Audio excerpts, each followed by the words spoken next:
14-year-old streetwise. In children's home together, my mum wasn't there, and because my 3 younger brothers, all being younger than me, I kind of like looked after them that way, make sure that it was all right and everything. Any more fares? Any more fares, please? When they were 14, they gave them a free travel card to give them as kind of like an independent, so they'd get their own way to school instead of catching the coach. But Jason got this travel card and started travelling all over the place, and bunking off school and coming home and pretending he'd been at school all day.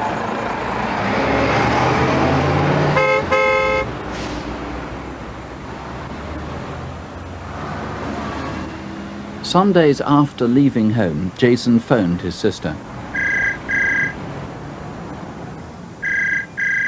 She wasn't in, but he spoke to her fiancé. Hello? Hello. Adam? Where are you?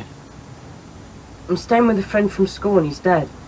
Jason, where are you ringing from? I'm in South London. What's the number? I'm not saying. You coming home? Yeah. I'm thinking about it. I'll ring you tomorrow night and let you know. Right then. Bye. Bye for now.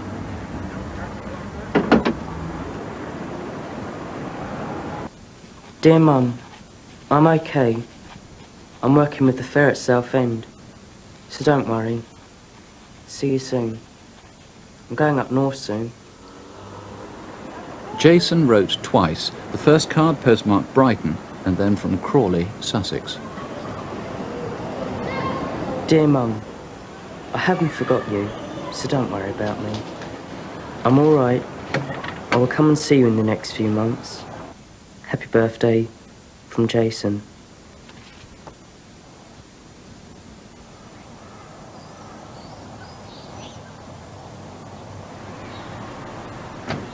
The adrenaline starts running the moment that you get the call and you're thinking ahead.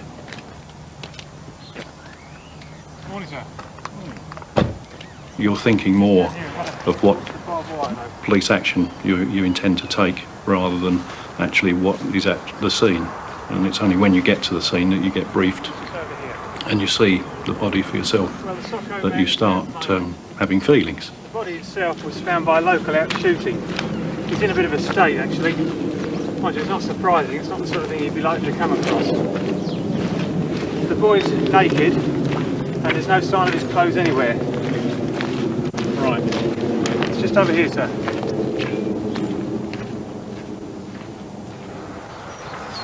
I've got sons, and one of them would have been about Jason's age, actually. And so you put yourself in to the place of the parents. Albeit at that time we didn't know who the boy was, who the parents were, but you get that same feeling as a parent, as a caring parent. Yep, 5'5", yep. Missing 2 teeth, yep. Brown hair. And slim build. That sounds like that's our boy. Excuse me a moment, sir. We identified Jason fairly rapidly, I think, within 2 days. And the post-mortem was carried out on the evening of the day the body was found. And the cause of death was due to asphyxiation. But there was signs that the boy, over a period, had been repeatedly buggered.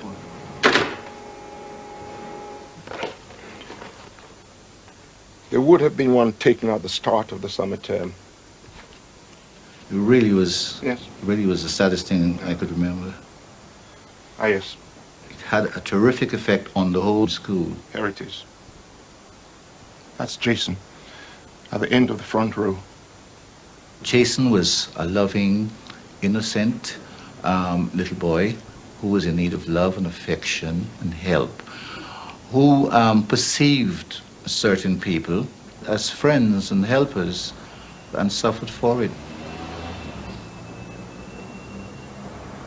In fact, before Jason left home for the last time, there'd already been fears among his family and school friends that he'd started associating with a group of older men. A poster campaign by police was aimed at anyone who might have seen him in the months that he'd been missing. Nearly 2 weeks ago, a farmer in It's on Essex now. made a horrible discovery. The body of a boy, later identified as 14-year-old Jason Swift. Jason's whereabouts over the past We few managed to get the murder on Crimewatch incident desk within a few days of the body being found. And this helped us fill in the period immediately following Jason's disappearance. In fact, we found a person who had rented a caravan out to Jason for a couple of days at Canberra Sands. But beyond that, there was very little to go on. Jason referred to a school friend in his phone call to his future brother-in-law, and that proved to be an adult homosexual that Jason had had a previous relationship with, who in fact looked after him for 2 or 3 days after he first went missing. Once we had inquired into that aspect and eliminated the person from our inquiries, there was very little else to go on. 15 miles away in London, and in the week before Jason's body was found, several parents had made reports to Hackney and Stoke Newington police of a man in an old Jaguar cruising the streets trying to entice children into his car. The number plate had been noted, but its owner wasn't registered, and so he wasn't found for several days. Morning, sir. Is this your car? Yes, it is. Why? Is there a problem? Can you tell me your name, please? Cook. Sydney Cook. Mr. Cook, does anybody else drive your car at all? No. Why? I'd like you to come down to the police station. Don't worry about your car. My colleague will take care of it. Yes, but what have I got to go down the station for? Don't worry about it, sir. We just need to speak to you. Go on your vehicle. Sidney Cook was a local Hackney man who admitted to several offences of gross indecency, but he denied trying to abduct boys, and the case was never followed through. Cook became one of several dozen child molesters seen by detectives from the Jason Swift inquiry. He lived on the same estate as Jason and was a fairground worker, but that was wholly circumstantial evidence, and police could find no other stronger links. We were looking at literally hundreds of men from similar backgrounds. It just seemed that the more we looked, the more we found. And Sidney Cook was just one of many.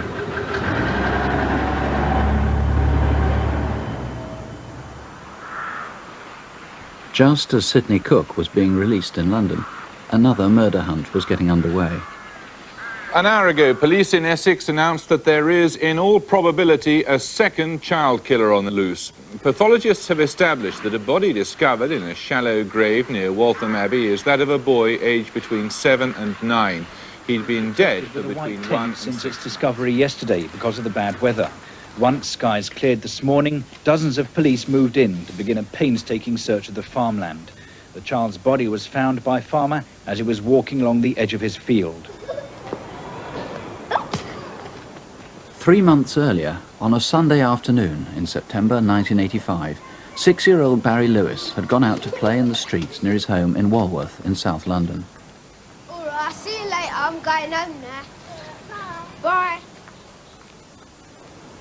He just seemed to disappear into thin air. Every indication that we could find seemed to point to the fact that he had been picked up by a passing motorist. The Barry Lewis Incident Office got in touch with us virtually immediately, really. There were common features, such as the closeness in distance between where the two bodies were found and the nature of the area. Both of these young boys died from asphyxiation. They were both found naked, in shallow graves. They were in the fetal position. Both bodies had been buried within 10 miles of each other, and quite clearly a car must have been used to take them to those two different spots. Thank you. Well, as been said... What's more, it emerged that both boys had been drugged. There's two particular types, diazepam and temazepam. Both are sedative, tranquilizer type drugs. It's not unusual that either of the two drugs can be prescribed together, but it would be very unusual, in fact, for children as young as we're dealing with, to prescribe those drugs by a doctor. Thank you. We were beginning to understand that the drugs were particularly used by paedophiles, and as the drugs had been found in each of the two bodies, we suspected that it was likely to be the same killer. Yes, I have read it. The Metropolitan Police and Essex Constabulary joined forces. This was the first time a combined operation had been formed under a single commander. Lessons had been learned from the Yorkshire Ripper inquiry, where manual card index systems used by different forces had allowed Peter Sutcliffe's name to escape attention several times. On this occasion, every scrap of evidence would be put on one computer database. One of the first lines of inquiry was, had Jason been murdered by a homosexual pickup? Over Christmas, police met London's rent boys. The rent boy scene was a completely new scene to us. It's something we don't have in Essex, fortunately. We learnt a great deal very quickly about them. The young boys earning a living doing this as rent boys. It seemed to us the younger they were, the more they could charge, and they knew this.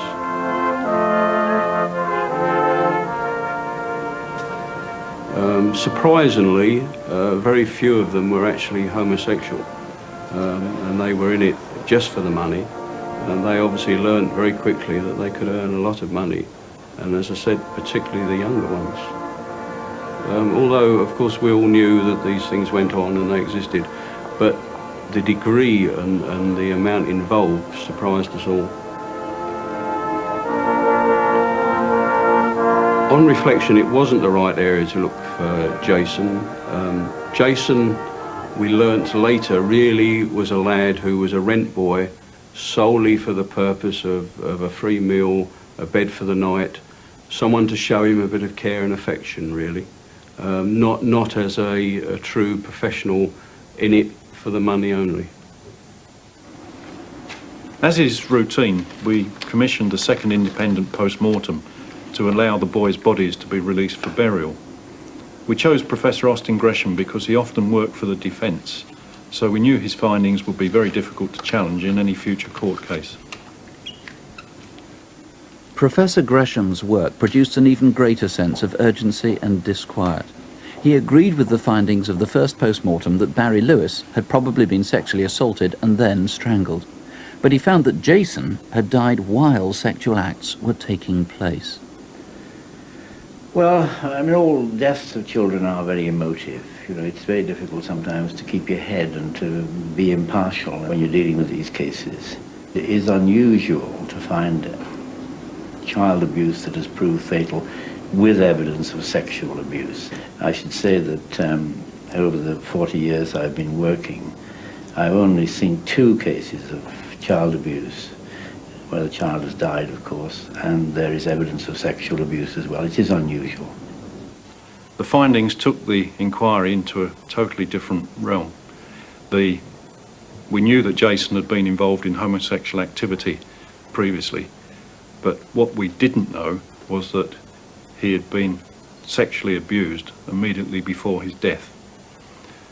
Basically, we were then looking for a very violent paedophile or a gang, a group of paedophiles. The prospect of a gang being involved had seemed improbable at first, but in the months after Jason's death, evidence from boys who'd been abused revealed that paedophile rings were more common than detectives had been aware.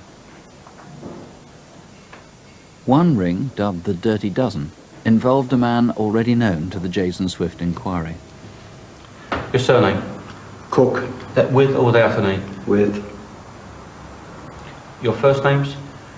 Sydney, Charles.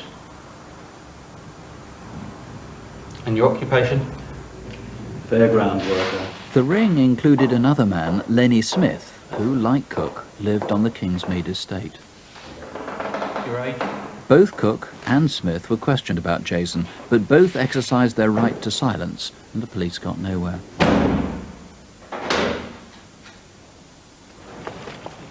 Then, a year later, another inquiry in London uncovered a catalogue of abuse by a group of men posing as babysitters.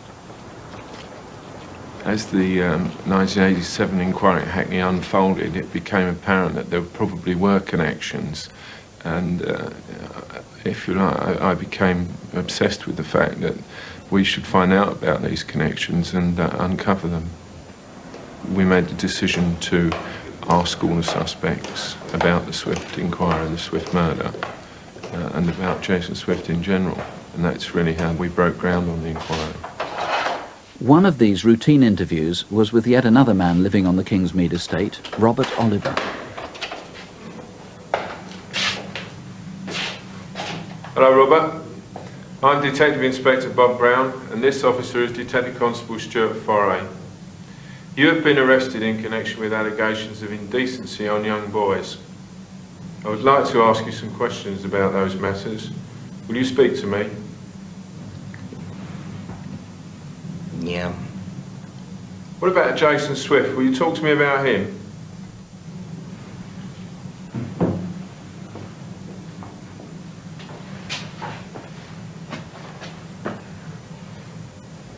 You know about Jason's death, don't you?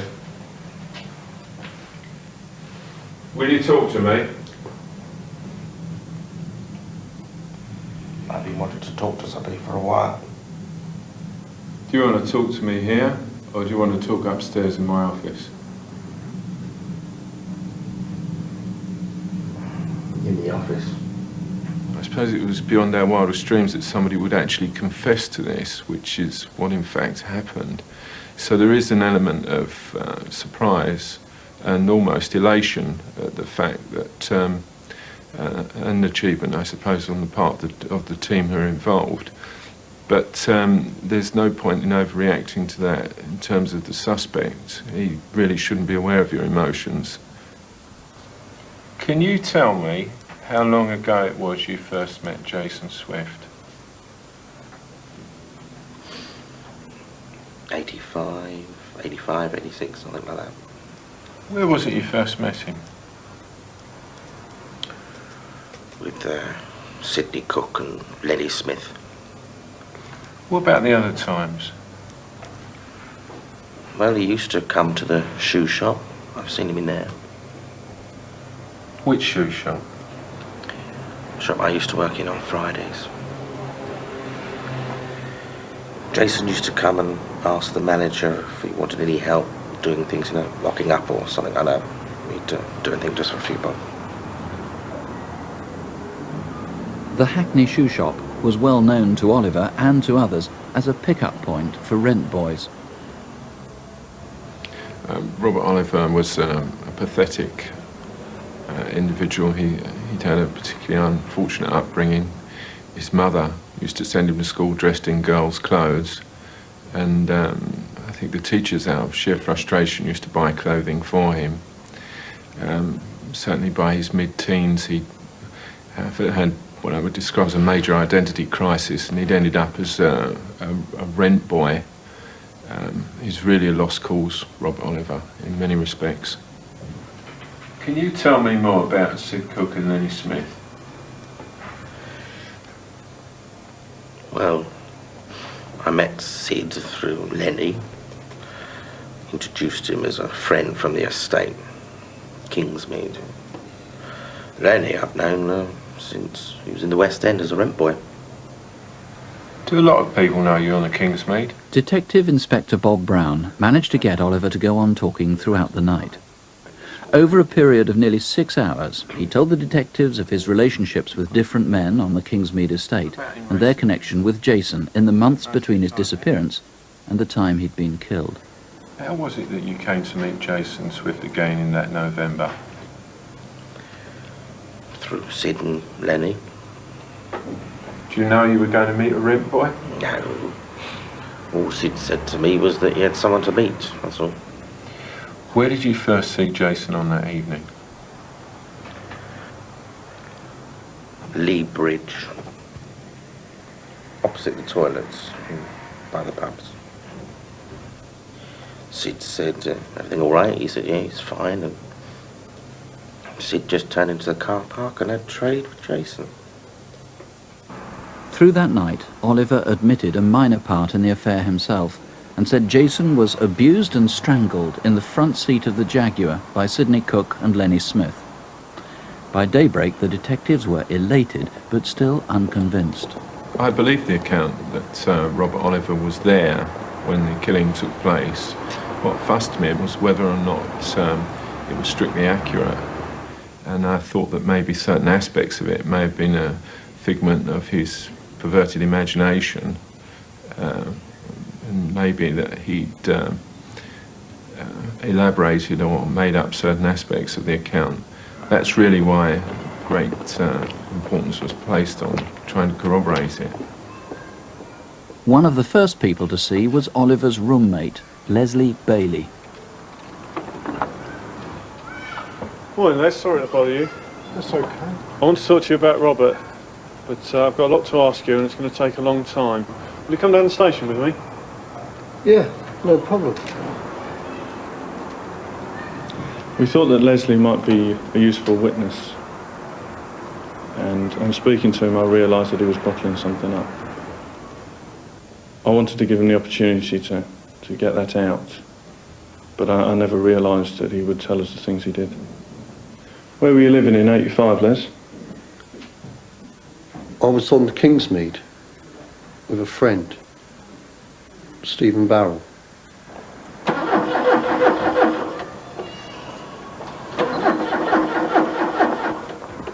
Stephen and me used to work on cars.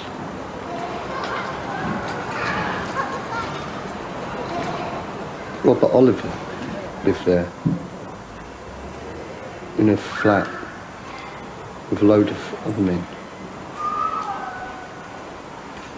Went up to Robert's flat to borrow a screwdriver. And as I was leaving, I popped my head round the corner and looked into the living room. There was a boy on the settee, lying face up.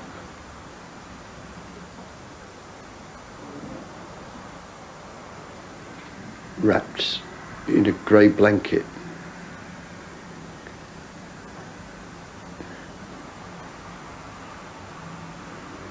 His face was white.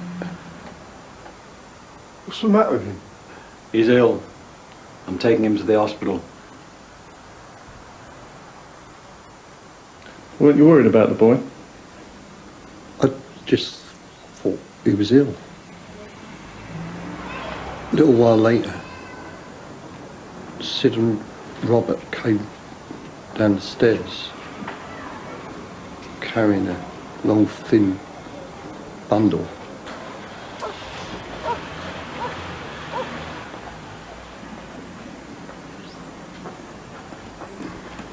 The back door of the Jag was already open. I stopped working and watched them. Where exactly was Sid's car parked? If you take me out there, I'll show you.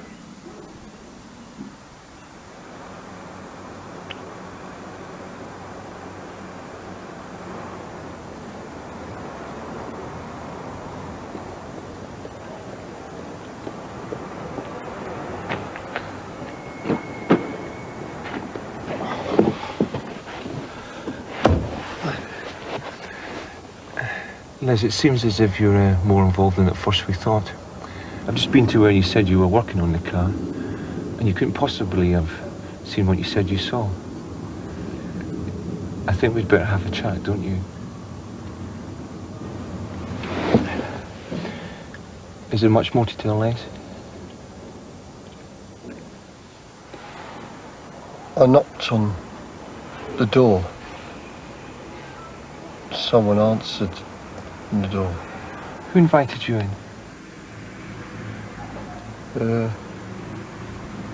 Sid, he asked me to go into the bedroom. There were other men there, and Jason. Where was Jason? On the bed. I held his wrist. He went white. Tear ran down his face.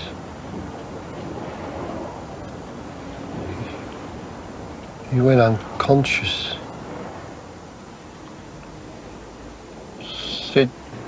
Said they were gonna take him to hospital. He made me go with him. Where?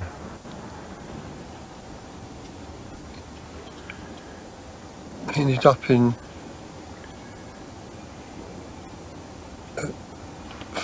field. Sid drove the Jag. Who took the body down to the Jag? Me, Sid, and Robert. Liz, I'm arresting you for the murder of Jason Swift. You're not obliged to say anything unless you want to, but what you say may be given evidence. Do you understand?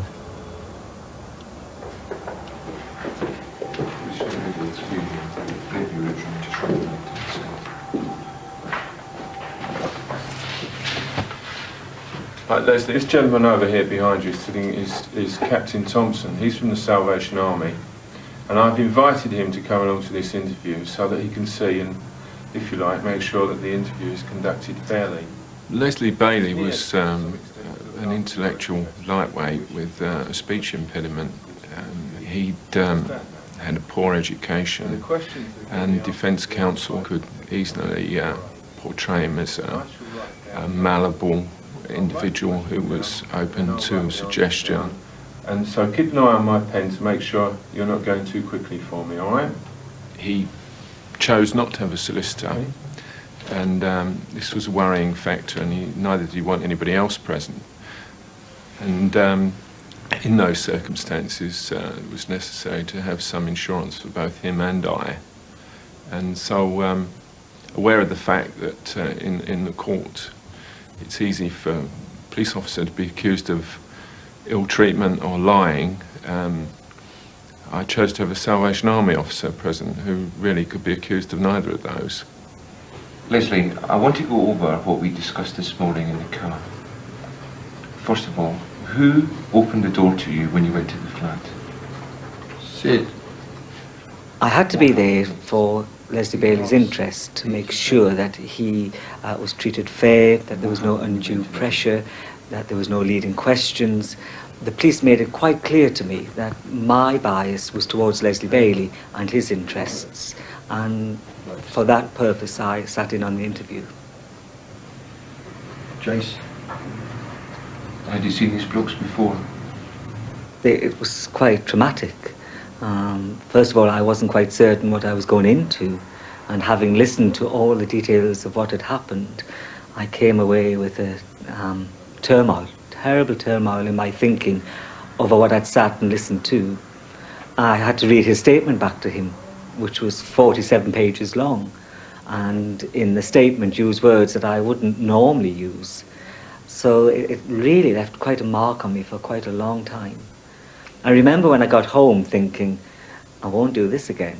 I really don't want to be part of this. That's what we've been waiting for, isn't it? That's very good. Yeah, anyway, all cheers, Governor. Of course, we would have all liked it to have been an Essex breakthrough, but having said that, the whole inquiry was centred within the Metropolitan Police District, so if anyone was going to crack it, it was going to be those. Well, cheers. Cheers. All the best. Cheers. Cheers. I had become convinced that the Jason Swift case would go undetected. This had been, in fact, the most expensive investigation Essex had ever run, And as always, there were financial considerations. It was more than a year and a half since Jason's body was found, and by now we'd wound the inquiry down to just 3 or 4 officers and only 7 lines of inquiry left to follow up. 2 of those loose ends, of course, were Sidney Cook and Lenny Smith. For over 18 months had been no evidence against them, but now that both men had been implicated by Oliver and Bailey, Essex police had good reason to talk to them again.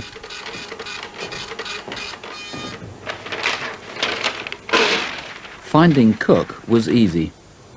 He was in Brixton, doing 2 years for his part in an earlier paedophile case, the so-called Dirty Dozen.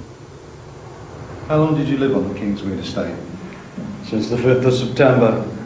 So let's say from September till February sometime. Sidney Cook is speaking into the microphone. So let's say September, October, November, December. January, February, 7. 6 months. 7. 6 months. And in that period of time, you're absolutely sure you didn't visit anybody else on the estate? Absolutely sure. Absolutely del positive. Bloody impossible. Absolutely sure. Why would I want to visit? Of all of them, Cook was the most difficult to interview. He was a very awkward person. He enjoyed being the centre of attraction. He would do various things to make himself the centre, from whining and whinging, trying to manipulate the interview and endeavouring to control it. The previous time I interviewed Sidney Cook, some 9 months earlier, he had effectively ended the interview by storming out of the interview room in a fit of temper. On this occasion, when we were talking to him, he would talk to us until we got close to the subject of Jason, and then he would try and turn the interview around, talk about anything other than Jason and his death. It seemed we were getting nowhere at that time. Have you got any complaints, Sidney? No. Is there anything else you wish to say? No. Are you sure? Yes. Well, it's 7 o'clock and I now propose to have the tape stopped.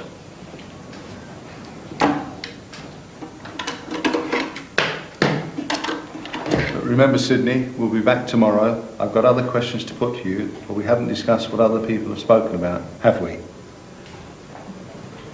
No, sir.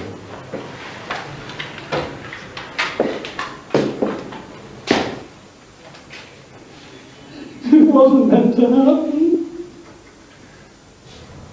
It wasn't meant to be like that. It was an accident. It was an accident. Things just went too far, that's all. What happened? Somebody grabbed him, drugged him, used him. Well, for the first time, he had admitted that he was actually there at the time of Jason's death. But again, he was endeavouring to manipulate the situation because he made this admission after the tape was switched off. So, although it was a partial admission, he was still thinking all the time, trying to trick us. But in admitting he was there, he confirmed my suspicions that we had the right man, the leader, the person responsible for the death of Jason Swift. There were 6 of us. Lenny, Robert, 3 others, and me. Who? I don't know.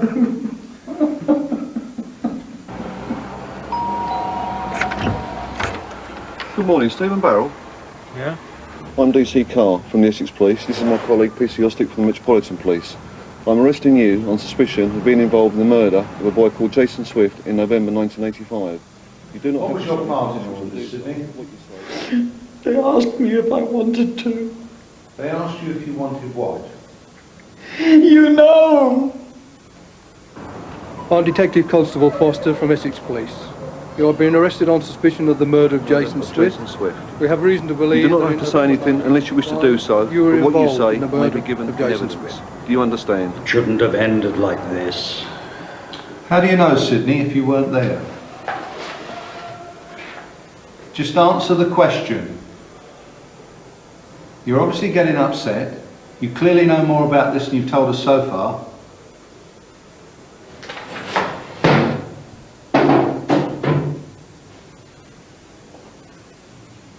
At one particular stage, Cook lay on the floor and demonstrated to us how Jason was held down by the various gang members and how they performed certain sexual acts upon him. In my mind, Cook, again, was reliving the incident. He seemed to be enjoying it, and as before, he was trying to take over the interview. As wicked and perverse as it was, although he was telling us what happened, as I say, in my mind, I was absolutely sure he was enjoying what he was doing then and there in the interview room. Sydney, you have told us about a most horrific assault on a frail young boy by, you say, 6 men, some of whom are known to you, and you know their sexual history. What I want to know is were you a willing participant in this crime, and I would like a truthful answer. I told you, sir, it wasn't meant to be like that. In order to have Cook in prison as long as possible, he wasn't charged until 6 days later he completed his sentence at Brixton. Sydney Cook, I'm Detective Constable Heard from Essex Police, and I'm arresting you for the murder of Jason Swift on or before the 30th of November 1985.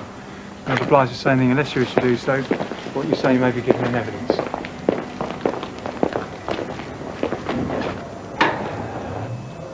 Lenny Smith was also doing time for earlier paedophile offences, and he was met on his release from Wandsworth Jail. I think you remember us. I'm arresting you for the murder of Jason Swift on or before the 3rd of November 1985. You're not obliged to say anything unless you wish to do so, but what you say may be given in evidence. In fact, Lenny Smith never went to trial for Jason's murder. His lawyers argued there was no evidence against him except the words of other paedophiles, people who were plainly unreliable.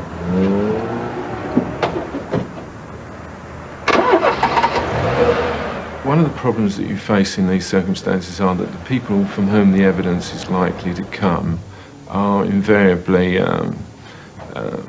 low-grade witnesses. You would scarcely get somebody of the calibre of Caesar's wife coming forward and giving evidence.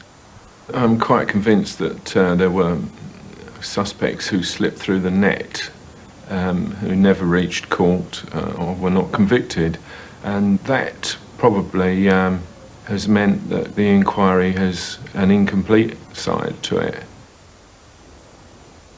4 of Jason's killers were convicted, but for lesser crimes than murder. No one could prove which of them actually caused his death. But they were sentenced to over 60 years between them. Sydney Cook got longest.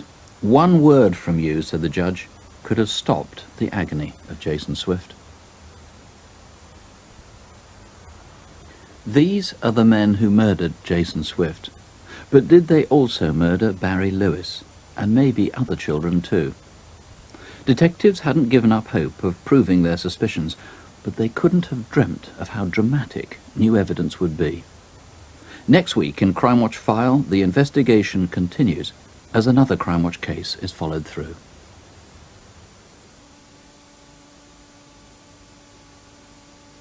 Officers who have, which some viewers will find distressing.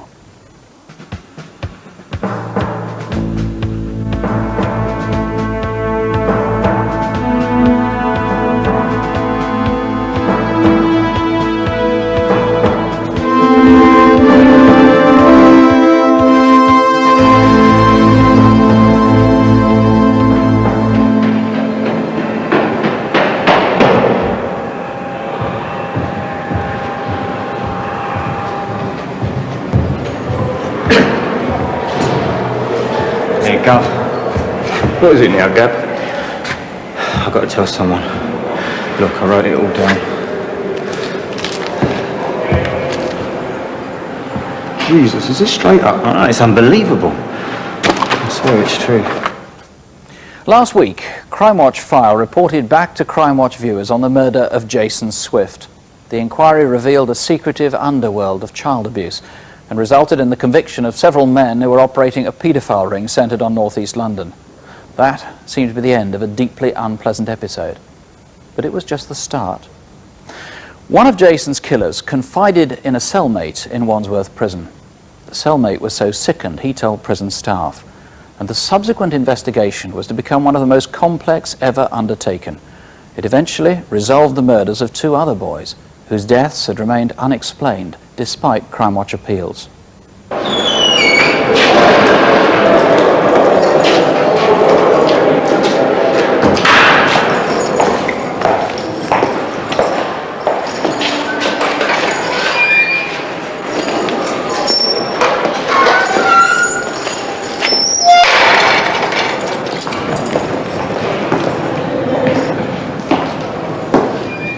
A dog collar seemed the easiest disguise for a detective who had to be discreet. Hello, Ian. I understand you've asked to speak to a police officer. I'm Bob Brown, DI. You don't look like a copper. You've been sharing a cell with Leslie Bailey. What's he said that's upset you? The man is disgusting. He's bloody disgusting. It's little boys he's talking about. Little boys. If he's done a quarter of what he says, he should be banged up forever. Here. I'll blow your head off. I've written it all down. Everything he says, word for word. He was giving graphic detail of murders of children, burial sites, times, places. All of this came as a complete revelation. I was shocked to see the accuracy of it. In fact, 2 of the names on the front page of Gabb's notebook were tragically familiar to the police. 4 years earlier, in September 1985, 6-year-old Barry Lewis had disappeared while playing near his home in South London. His remains were later found in a field near Ongar in Essex. About the same time, the body of a 14-year-old, Jason Swift, had been found not far away. For a time, the 2 murders had been linked, but while Jason's killing had been solved, Barry's death was still a disturbing mystery. Inspector Bob Brown had been instrumental in catching Jason's killers. It was one of that gang who'd been blabbing to his cellmate and whose stories, recorded in a prison-issue notebook, Bob Brown now took home with him. That notebook was, as Gabb had said, explosive. It listed victims and names of pedophiles, and several of those names were familiar to Inspector Brown through the Jason Swift investigation. Leslie Bailey, although you helped dispose of the boy's body, you came, I think, nearer than the others to telling the truth, and you get credit for that.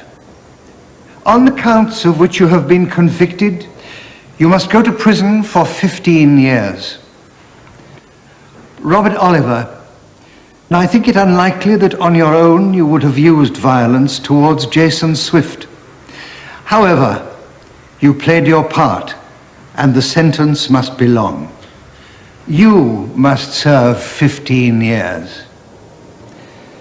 Stephen Barrow, alone of the defendants, you have no previous convictions for sexual offences. You must serve 13.5 years. Sidney Cook, you bear the greatest responsibility for the events surrounding the death of Jason Swift. Of that I have no doubt. A word from you and the cruelty to the boy would have ceased. What you did was utterly terrible. You must go to prison for 19 years. There were a number of child murders of national importance which had featured in the inquiry, and we were keen to look into in greater detail.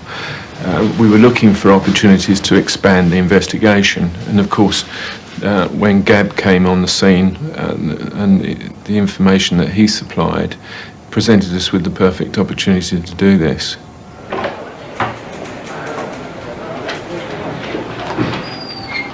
What do you think, sir? At first sight, I've got to say I find it totally inconceivable. What do you make of this man, Gabb?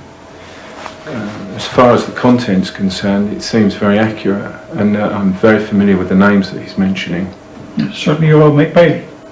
My first reaction was astonishment. We had a man who was locked up in prison, serving a long sentence for rape himself, who was prepared to give evidence against a fellow inmate.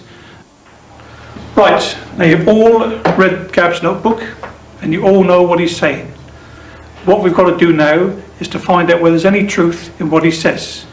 The team had to be small because we wanted to keep it confidential. That was important because the allegation was that 20 boys had been killed. There are a lot of parents who have children missing, and we didn't want to cause them any unnecessary anguish without evidence that their children were involved. I picked Bob Brown, of course, because he knew all of the characters from the Jason Swift inquiry, as did Neil Bowden. report back on the progress you make from that research. But as he said, Dick Langley had been working in the same publications branch where he specialised in child pornography.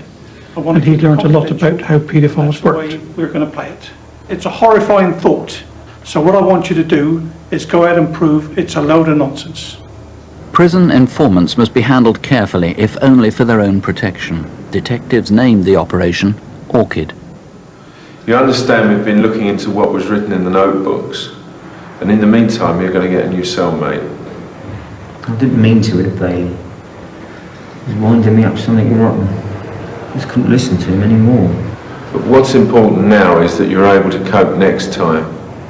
Just try and write down as accurately as you can what he tells you. Don't try and get him to confess. Okay. It was important that we never allowed him to ask leading questions. We couldn't suggest questions to him to ask of the fellow inmates. It had to come from them, otherwise the evidence would have been inadmissible. I was still very sceptical about the whole thing, but we decided to take it one more step by letting Gab share with another of Jason's killers.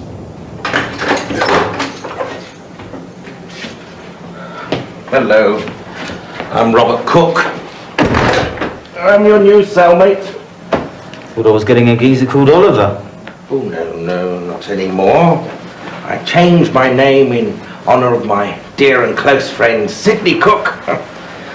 We're going to live together when this is all over. There are things I could tell you about, dear Sidney. The things he used to get up to.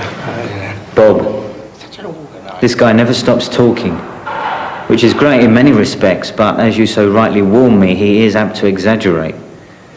Fortunately, it's quite easy to tell when he's doing this because the exaggerations are really quite fantastic and quite unbelievable. Jason Swift, remember Jason Swift? It's not easy to stop him once he gets started, is it? He is totally selfish. He just doesn't have a thought for anyone else. Like Bailey, he doesn't show any concern over the death of Jason Swift. Unlike Bailey, he manages to pull faces and appear to be putting some form of effort into expressing himself. Even so, the expressions contain no remorse, no sympathy, no pain, no concern. Well, we had to devise a system where Gab could get letters out to us without going through the approved channels, because we didn't want people knowing what he was doing inside the prison. Another one for you there, Lon. Thank you. He was a rapist himself, accused of sex crimes, and yet he seemed to think that his crimes were natural when compared with the activities of the paedophiles, which I think genuinely disgusted him. And therefore that was his reason, I think, for helping us in the way he was. Sometimes I get angry. Sometimes I find it almost impossible to believe what I'm hearing. What's difficult to come to terms with is that Robert shows no remorse. When he talks about all the other sex acts committed by himself and his friends, he's so matter-of-fact.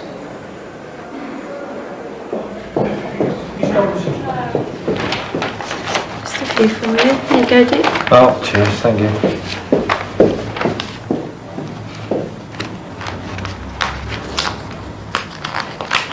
Bob Brown, the detective inspector, got moved to the flying squad. I'd been introduced to Ian Gab in prison to build up some trust between the two of us, and when Bob moved, I took over as his handler. Gab was very difficult to deal with. He was quite intelligent, very eager to please, but he found the whole thing very frustrating, particularly if I tended to not go near him for a few weeks. He would think that we weren't actually doing anything. Another one from Wandsworth, Dick? Yes, Gav. I think he's getting a bit upset. I don't need hype and I don't need to be patronised. This work I'm doing, and believe me, it is work, I am doing for free because I want to see this scum brought to justice. And I want a judge who, at the end of the day, is not scared to sentence the criminals to a proper long term in prison. The only reward I will get will be this. It's getting too risky. I think we're going to have to move him. Okay, we've been in with Oliver, what, 2 months? Are there any advantages in hanging on in there? Well, although Oliver's talking all the time, the quality of intelligence coming from him is not as good as Bailey's. And I think that Gab's likely to blow it and hit him. Gab had problems inside the prisons, obviously with association with the prisoners we were asking him to share cells with, and at certain times things just got too much for Gab, and we in fact had to cool things down and remove him from the situation to release pressures on him. Ian Gabb may have been frustrated by the apparent lack of progress, but the Orchid team was slowly growing as his secret correspondence helped to build a case. Each piece of information had to be checked out, and every known paedophile in London had to be reviewed. One name kept coming up again and again, time after time, and that was the name of Lenny Smith. He'd been strongly implicated in the case of Jason Swift. However, charges at that time had been dropped against him. It was decided that it would be best to invest time in surveillance with regard to Lenny Smith, and in fact this surveillance paid off. 269 from 17. Yeah, go. I'm in the TK, I've got Eyeball, he's in the park on his bike, he's towards the toilets. Yeah, roger, thank you, stand by.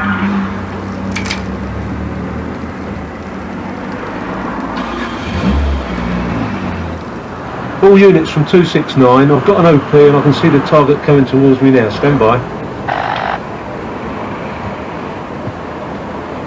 All units from 269, I've got the target in the toilets. Where are you, 290, over? 50 yards to your left, OP. Where are you, 291? On the bench, over. OP from 290, do you want us to go in, over? Stand by, we think there's a child in there. Yeah, go now, go.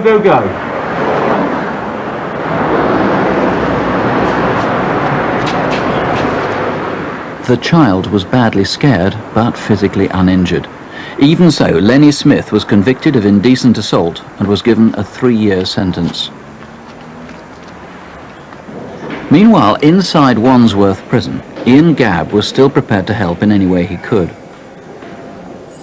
6 weeks since he'd been moved from Robert Oliver's cell, the Orchid team decided to play for the highest stakes of all.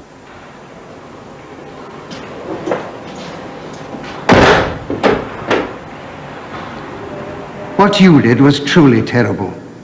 You were the dominant influence. One word from you could have stopped the agony of Jason Swift.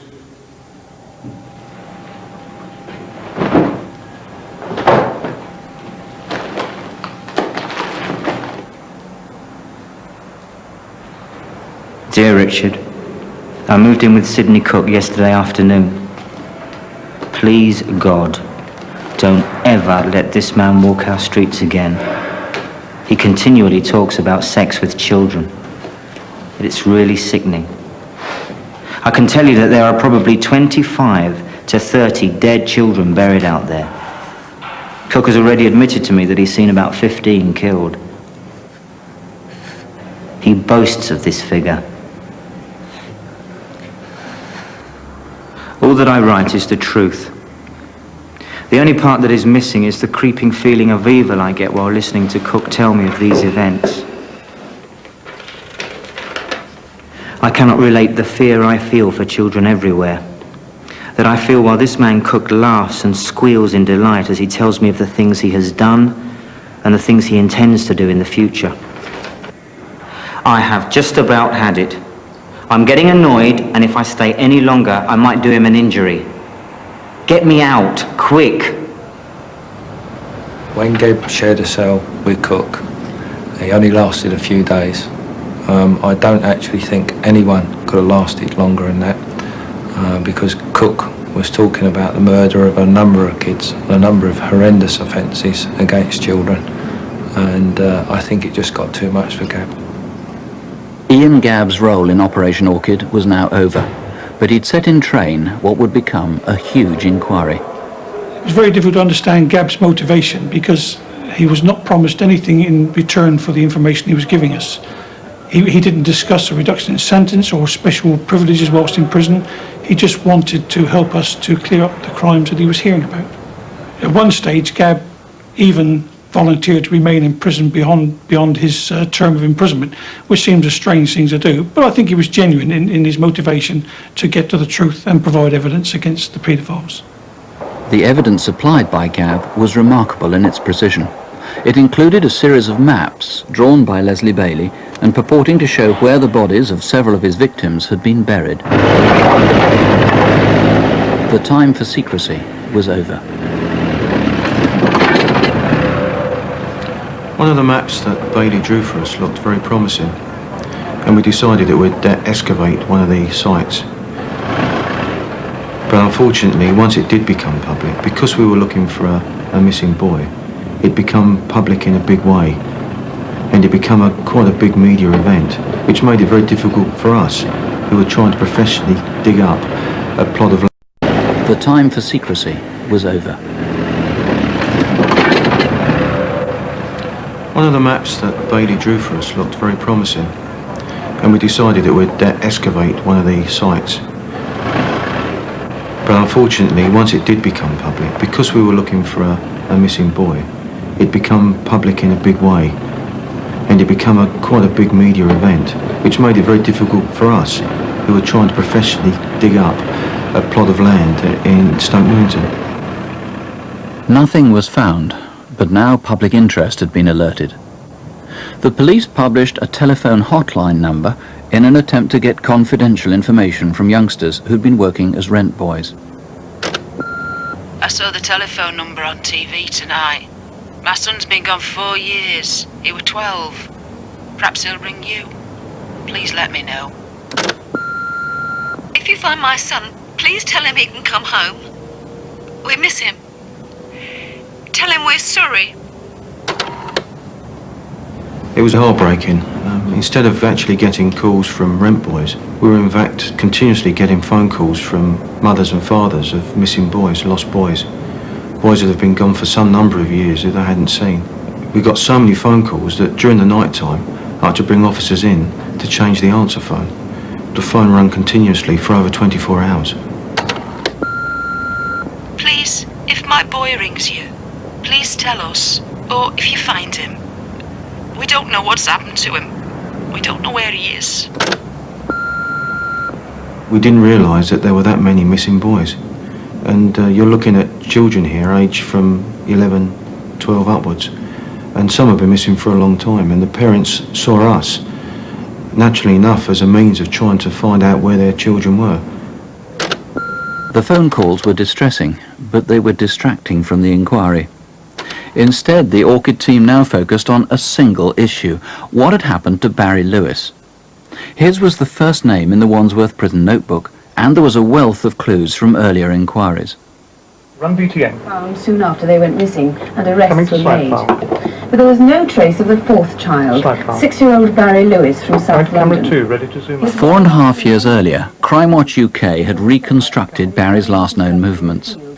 After the child had disappeared, several witnesses saw a white man with a small black boy in the Waltham Abbey area east of London. Petrol? Yeah, within mile. Seeing the boy and the petrol can, a local man on his way home stopped to help. The driver took them back. It was always thought that the boy must be Barry, and that the man must be his killer.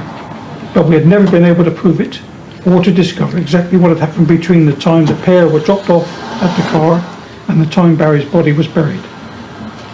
Bailey's map put him squarely in the frame, and we decided it was time to talk to him directly. Is this the boy you're talking about?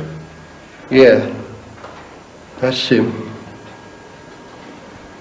I was working on a car outside Ashmead House, and one or two of them, I think, came up to me and said there was a boy upstairs in the flat. In previous interviews, Leslie Bailey had denied all knowledge of Barry Lewis. Now, 5 years after Barry's murder, and after many hours of questioning, he slowly opened up. Where did Barry die? In the car. Why did you do it, Les? Woke up. Started to cry.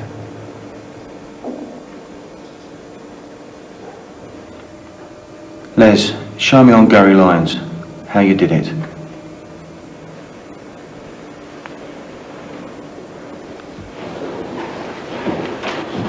He had very cold, clammy, sweaty hands, and he placed both of them on my face and pressed into my skull. It was quite a frightening moment, in the sense that I felt when he put his hands on my face to indicate how he'd killed him, that the last time he'd put his hands on somebody's face, he had actually killed them.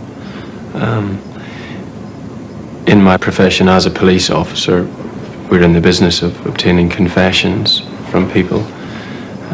But I could honestly say, I don't really know if I'd ever want to hear another confession again if it was in those circumstances. Some facts about the case, notably the pathologist's report on Barry's body, had been kept secret, even from the interviewing team. Only the murderer could have known several of the details that Leslie Bailey was describing. Members of the public do from time to time confess wrongly to crimes, and if they don't know the vital clue, then they can be eliminated from the inquiry. The method of Barry Lewis's death, how he met his death, was confidential to me and to the officer who had previously investigated his disappearance, and none of the inquiry team knew. And that was a safeguard for them and in Bailey's case, so that we could be sure that he was the killer. Bailey was taken out of prison to retrace the fateful journey he'd described. They said there was going to be a party. What kind of party, Les? A gangbang. Who was there? I knew 7 or 8 of them, but there were more. Where was Barry? In one of the bedrooms. How did he get to the flat? One of the gang brought him. He held his hand, gave him sweets and that. Was he drugged? Someone gave him a big round thing, like a sweet. Was he crying? He wanted to go home, yeah. Leslie Bailey said that after 6-year-old Barry had been left for dead, he had been ordered by other members of the gang to dispose of the body. It's changed. Pumps, different colour. Is there anything else we should be looking out for from here, Les? There's a cottage where the lane starts.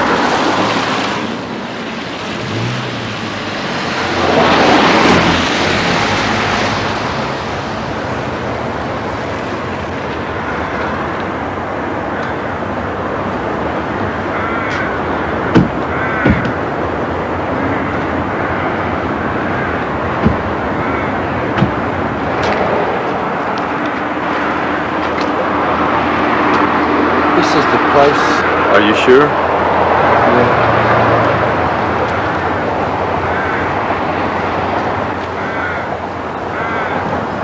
When he took us back to the field, he went immediately to the spot. We were all quite amazed, because taking into account the great storms of that winter, a large portion of the scenery had been totally changed from the last time he was there.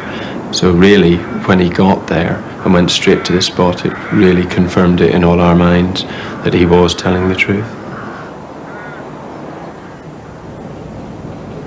Leslie Bailey, you are charged with the murder of Barry Lewis on or before the 7th of December 1985 within the jurisdiction of the Central Criminal Court, the Old Bailey. Since going public, it had been a deliberate policy not to correct exaggerated stories which appeared in the press. We knew the gang would be reading the papers avidly, especially the tabloids. We wanted the message to get through to them that we're after them. Yeah, that's excellent. Thanks very much. One day, one day. That's Wandsworth. It all went smoothly last night. Cook safely tucked up in Albany. Oliver's been taken to Dartmoor, and he's none too happy about it by all accounts. And Bailey's as we discussed? As we discussed. Ready and waiting. We were dealing with this afternoon. Great. Lovely. The strategy was to cause them maximum disruption while they're inside prison.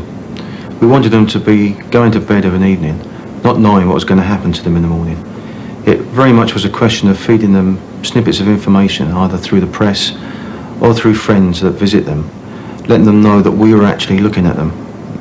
And whereas they've been serving their sentence quite happily, eating their breakfast, having their tea, living their life, all of a sudden, out of nowhere, they realised that there was a special squad actually looking at them and looking at what we believed they'd done to other children. My aim was to see if one of them, perhaps, realising that the police were looking at them, would actually admit the truth about some of the other murders. Are you feeling all right, Liz? It's going to be another day like yesterday, okay? We know you've been talking about the boy, Mark Tilsley, and we think it's about time we follow that up now, okay? That's who we're going to talk about today. It's a photograph of Mark Tilsley. Do you recognise him? Mark Tilsley had disappeared 6 years earlier in 1984 when he was 7. He'd been visiting a fair near his home in Wokingham in Berkshire. Mark was a lively young lad. Mark used the town as his playground and riding his bike around the town, getting in everybody's way. Everybody in the town knew him. I'd known him since he was born because his mother used to work at the police station as a cleaner. I was part of the family as far as I was concerned. And I felt the same way Mark was concerned. Mark's failure to come home from the fair led to a massive police search. His bike was found, but nothing else. Do you recognise this, Leslie? It's a map you drew in Wandsworth. You told your cellmate it showed where Mark Tilsley had been killed, in Wokingham. You remember Mark, don't you? And you also wrote a letter about him. Well, you didn't write it. You got your cellmate to write it, because you don't write too well, do you, Liz? I'll remind you a bit of what it says. I have been questioned about Mark. Do you remember 1984 at a fair, your mate Oddbod? What can you tell me about Mark, Leslie?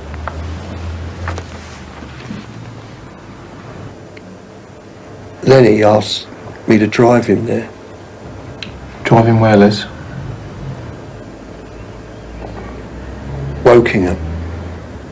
The fair. He said there would be a party later. And what did you understand by that, Liz? I thought he meant blokes. What, all blokes together? Yeah. Leslie Bailey had a mild learning disability, which in his case meant limited understanding. And he had a right in law to, when being interviewed, to have present a person fulfilling the role of appropriate adult to protect his rights. And I fulfilled that role during all the time that he was being interviewed. The time is 11:50 AM. I'm going to turn the tape off. You ladies okay? Fine. Are you okay? He had limited understanding. So, say, for example, one was saying, on such and such a date, where were you doing X and Y? And this would mean absolutely nothing to him. And often you had to put the question in a different way. For example, say it was it summer or autumn? Were there leaves on the trees? Or was the sun shining? Was it wet or cold? Or what time of day was it? Was it in the morning? Was it beginning to get dark? He had his own moral code, but it was different to ours. It was a different one. He had been abused as a child, and he'd had abusing relationships, so it was a very different view to ours. I sat on my motor waiting for Lenny. He came with another man.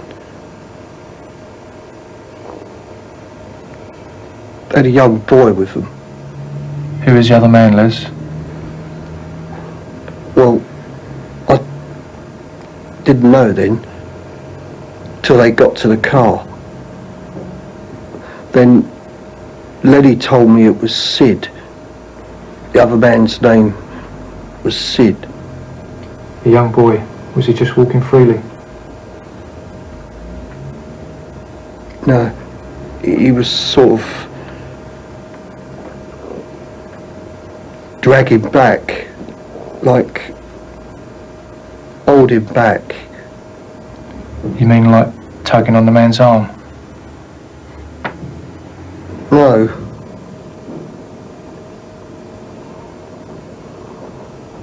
He was trying.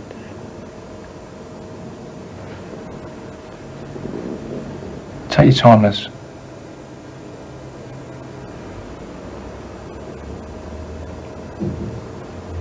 Trying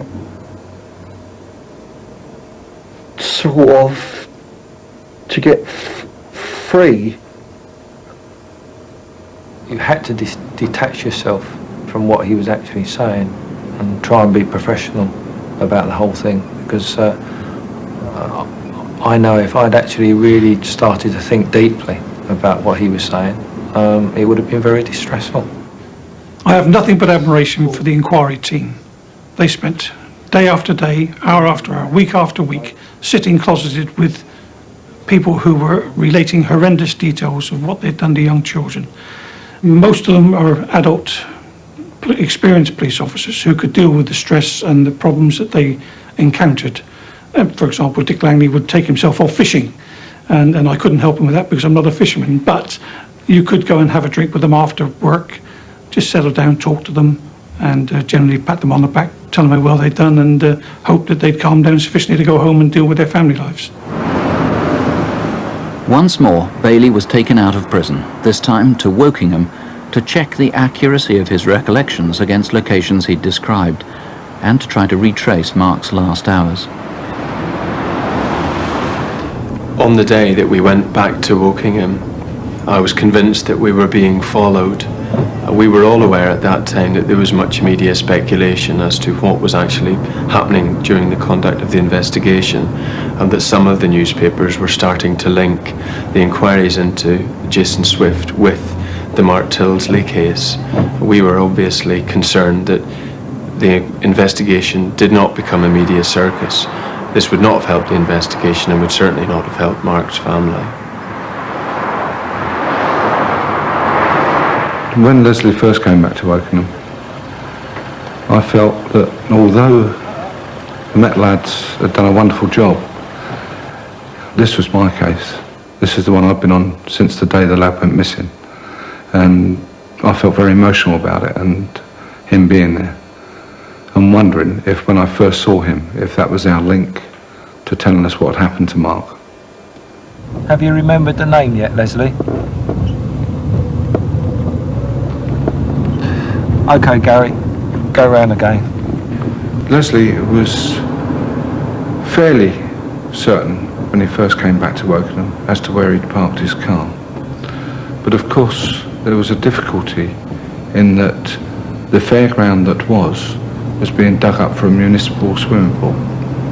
And we were driving around in circles until he recognised one road. There. It's that E road just down there.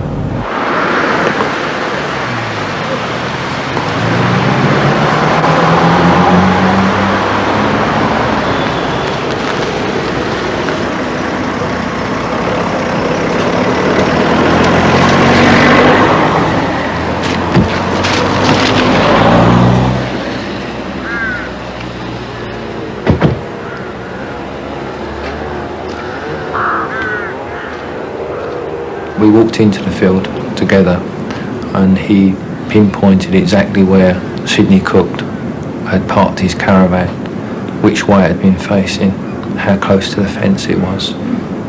It was an experience that really just made the hairs on the back of your neck stand up. He was there again with the boy at the time that boy was killed. Leslie went into the middle of the field with one of the Met officers, and you could see Leslie visibly shake and change. And then I knew that we had somebody who knew what had happened to Mark and was probably there when he died. It wouldn't have taken a lot for me then, I don't think, to have burst into tears.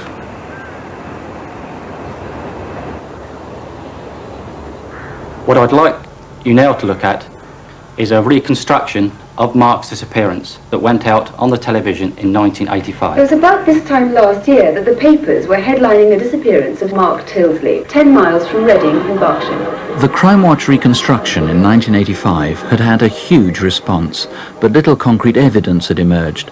Now, 6 years later, Thames Valley officers reviewed the tape in partnership with the Metropolitan Police.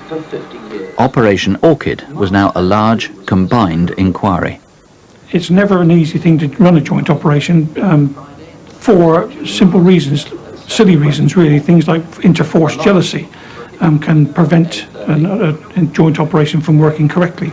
But we felt that from the start we had to make a statement. So Mick Short and myself decided that we would pull every bit of information, that nothing was kept from the inquiry teams, so that really, instead of being two forces investigating one murder, it was one force investigating several murders, and I think we maintained that cooperation until the end. One man became central to the inquiry, a fairground worker whom several people, as well as Bailey, had placed in Wokingham on the day Mark had disappeared. But he'd had an alibi. Sidney Cook said that he'd been working at another fair near Henley on the day. Now, with witnesses from Wokingham, his story began to crumble. It's number 4.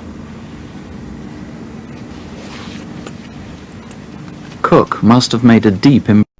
Sidney Cook said that he'd been working at another fair near Henley on the day. Now, with witnesses from Wokingham, his story began to crumble. It's number 4. Cook must have made a deep impression. It was more than 7 years since Mark had been abducted. It's 4.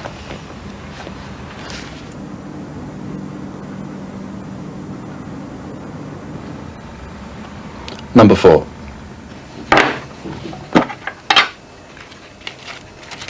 I think you said there was a devil in you that you couldn't control. There's a devil in all of us. And you said that 90% of the time you could control it. Yeah. There's a devil in you. And there's a devil in him. And there's a devil in him. There's a devil in each and every one of us. So are you saying that it's this 10% of the time when you can't control the devil that you have these fantasies about the young boys? Yes, well, it's a stupid thing. I should have been firmer with my thoughts, with my fantasies. I presume that is what you're trying to say?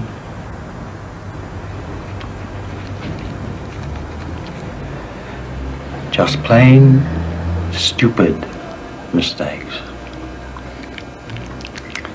Well, most of the time Cook had refused point blank to say anything about the deaths of Barry Lewis or Mark Tilsley. And apart from the Jason Swift interviews, this was probably the closest we'd come to him telling us anything about the abuse of young children. By now, Sidney Cook was so deeply implicated in the murders of Barry Lewis and Mark Tilsley, police were confident they'd be able to press charges even without a confession. Meanwhile, the man who had confessed was tried and found guilty of murdering Barry and was charged with the manslaughter of Mark. But ironically, Bailey's admissions led to appeals by his co-defendants in the Jason Swift case. I believe the original trial judge would not have dealt so severely with you had he known of the full activities of Leslie Bailey and the full responsibility he bore in this matter.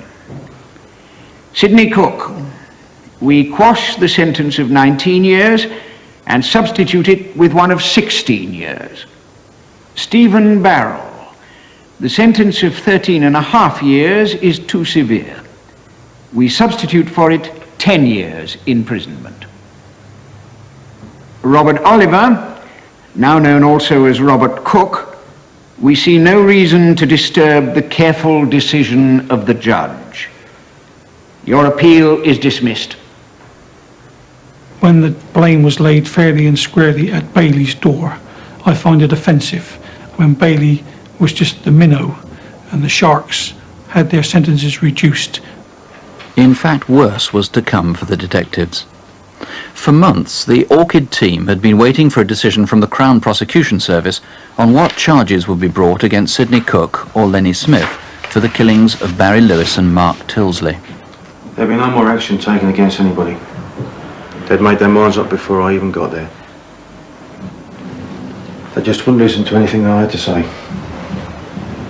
I was very depressed.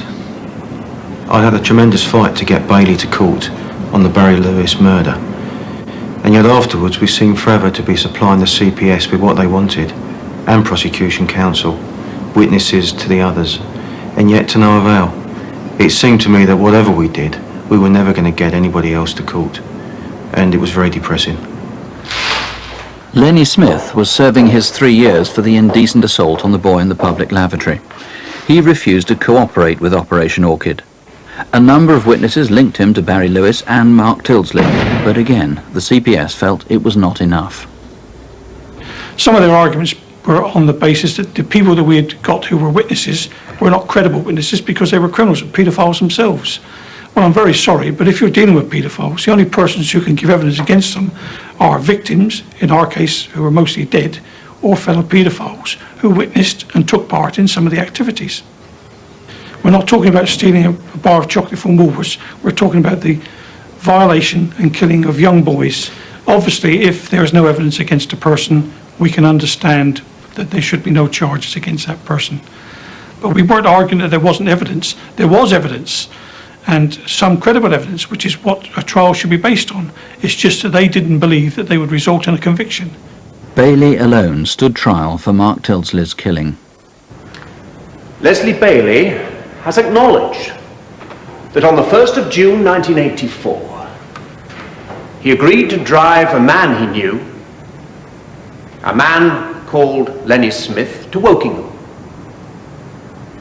And that on the journey down, Smith told him that a man called Sidney Cook had arranged a homosexual party in his caravan that evening. Sidney Cook dragged Mark Tilsley to his car and gave directions to his caravan in Evandon's Lane. There, the boy was drugged and undressed. The men all took their clothes off, and one after another, beginning with Cook and ending with Lenny Smith, they buggered Mark Tilsley.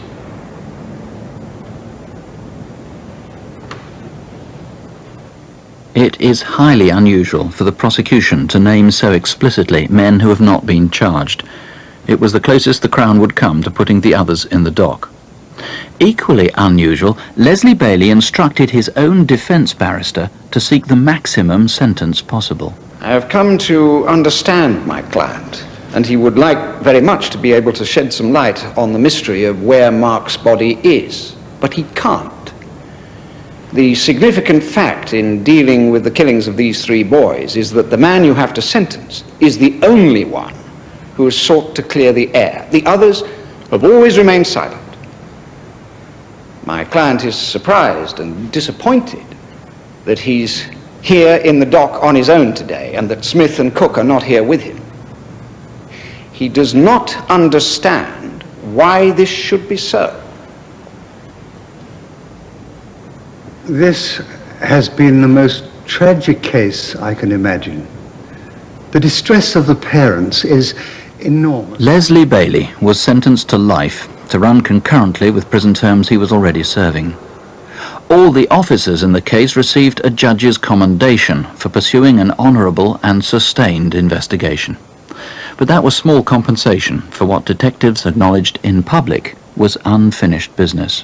One of the main aims we set out at the beginning of the inquiry was to find the body of Mark. We failed, and I feel I failed the family. Mrs. Tilsley will never give up her search for Mark until that body is found. I've told her that I'm certain Mark is dead. A man has pleaded guilty to the killing. But nevertheless, she still has that hope, and that hope will continue. As far as Leslie Bailey is concerned, I don't believe he is the most wicked of the people that killed Mark. In fact, in many respects, he was the least guilty. The other men, I believe, are evil, and I'm certain they will come out of prison. And when they come out, I'm convinced they will kill again. You feel for Mrs. Tildersley. You feel for other mums and dads that don't even know what's happened to their children. And you know there are evil people.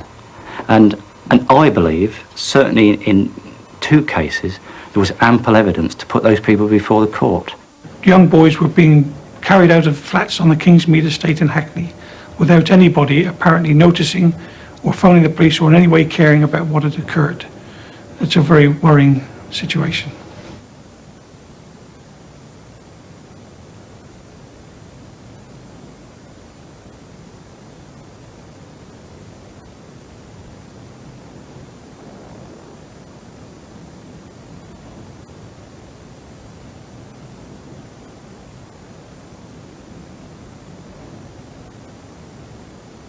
Out of all the inquiries I've ever been on, and I've been a police officer for nearly 26 years, it's the one that still comes back to me time and time again. And I find that at a quiet moment in the day, I'll be thinking about something to do with these boys and the charges that were never brought.